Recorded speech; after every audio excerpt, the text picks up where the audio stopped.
I be penalty enter ground well. If not, that thing will push and come out too. Carry big hammer now. Carry big hammer and nail am. If that's more the way they use.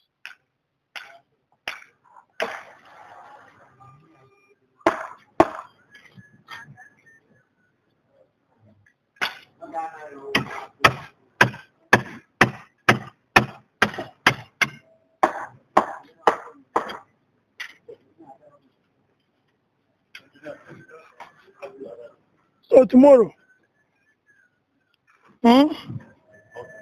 when you don't start production, we'll begin to give you change. As I